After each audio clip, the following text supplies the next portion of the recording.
Good day mga ka-Spark! Welcome to Sparker Talk. I'm your host, Maki Ambal, Marketing Advertising.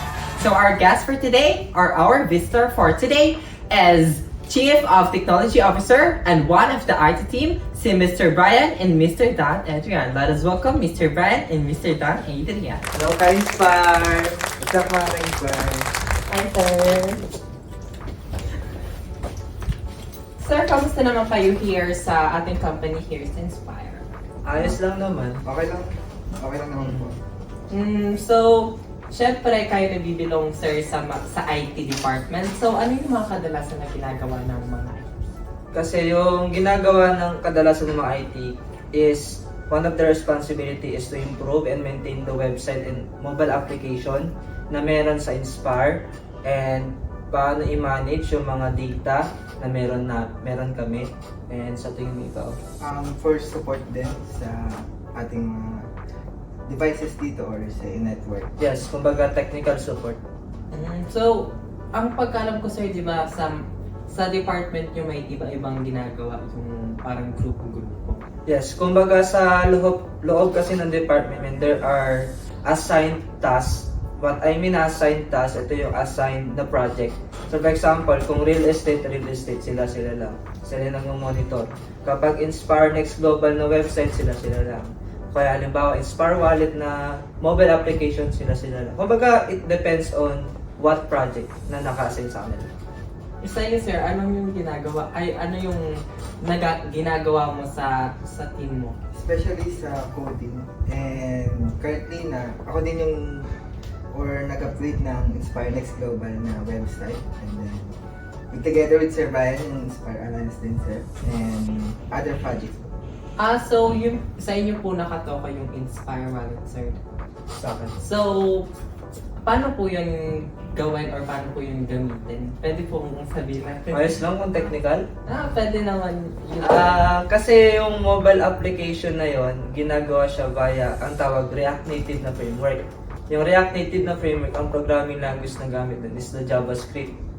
Yung JavaScript na yon, ang kinaganda kasi na React Native, abang kinocode mo siya, available na siya both Android saka yung iOS. Ganun siya kadali. Like so, into being fact kasi yung React Native na yun, ito din yung ginagamit kung paano gumawa ng Facebook app. Galing sa kanila yung React Native na yan. So yung mga nag-invest dyan sir, magkano yung mga amount of Let's say mga around 250,000 to 1 million. Next is, ano yung sekreto ng company para pumasok kayo araw-araw? Paano ang sikreto? Ayun, parang ano yung nakakapag-inspire sa inyo para pumasok araw-araw? Kasi in my department, ang naisip ko siguro, kaya sila pumapasok ng araw-araw, parang kumbaga samahan namin is parang kaibigan lang. Kumbaga, nagpapalalahanan, nagtutulungan kung ano dapat, kung ano yung mali, itama, kung ano yung tama or magaling, saka i-commit na ang galing-galing mo, ganito, ganyan. Ganun yung samahan namin. Especially yung banding din yung tawanan, mga kwentuhan, mga ganun. Pero syempre, kahit gitna na may tawanan and so on, hindi namin nalilimutan yung professional way. So, yun lang. Then, we have the exciting part which is the icebreaker. So, let's have kay Sir Brian. Yan. Are you ready? Sige. Get set? Go! Coffee or tea? Coffee. Office or field? Office. Pantry or CR? Pantry. Call or email? Email. International or local? International. Lights off or lights on?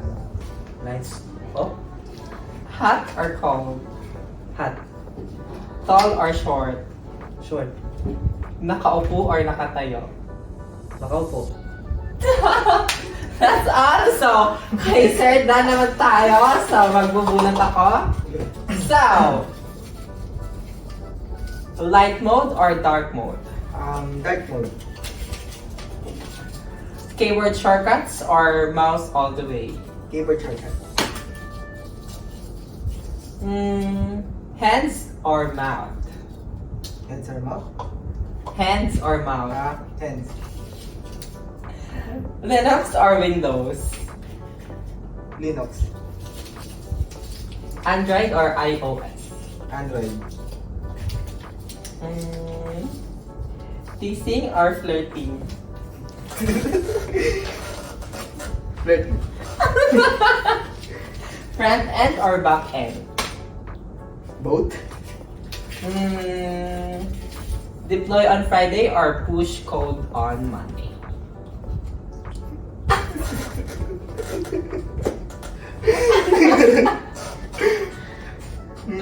Ano? Hindi both. Sige, so last is tabs or spaces. Tabs. So, that's all. Thank you, sir, sa time nyo. Sir, baka may gusto kayong i-plug your mga social media nyo, your personal social media. Baka gusto nyo i-share sa mga viewers natin or mga followers natin dito sa Inspire. Ayos na yung Inspire na lang. Yes, pwede, sir. Okay, so we have a 3 websites, so you can visit it. Yung www.inspiredasalliance.com, yung isa is www.inspirenextglobal.com, and also www.inspireholdings.ph. Yan lang. So, that's all for today. So, I am your host, Maki Amba, the marketing advertisement.